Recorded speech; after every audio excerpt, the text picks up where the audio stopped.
সম্মানিত সুধী দর্শক মণ্ডলী, সকলকে আন্তরিক সালাম, ভালোবাসা এবং শুভকামনা জানাচ্ছি। সেই সাথে আপনাদের সুস্বাস্থ্য এবং দীর্ঘায়ু কামনা করছি। ভুলে গেলেন আদির কথা?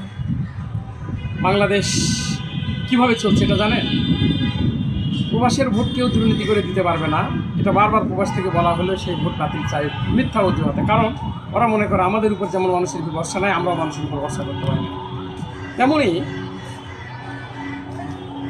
বাংলাদেশ এমন একটি অবস্থায় দাঁড়িয়ে আছে, যে অবস্থা থেকে উত্তরণের জন্য অবশ্যই পরিবর্তন দরকার। আপনারা অবশ্যই খেয়াল করেছেন, হাদি মারা যাওয়া খুব বেশি দিন হয়নি, হাদির বিচার হচ্ছে না। হাদির বিচার কেউ চায় না, কারণ হাদির বিচার চাওয়া মানে আওয়ামী লীগের বিচার চাওয়া, হাদির বিচার চাওয়া মানে ভারতের বিচার চাওয়া। যারা হাদির বিচার চায় না তাদেরকে বয়কট করবেন, আর যারা হাদির বিচার চায়, আপনারা যারা হাদিকে ভালোবাসে তাদের পক্ষে গণজোয়ার সৃষ্টি করে 12ই ফেব্রুয়ারি গণবিপ্লব ঘটায়, তাহলে আপনাদের বিচার হয়ে যাবে ইনশাআল্লাহ। আসসালামু আলাইকুম।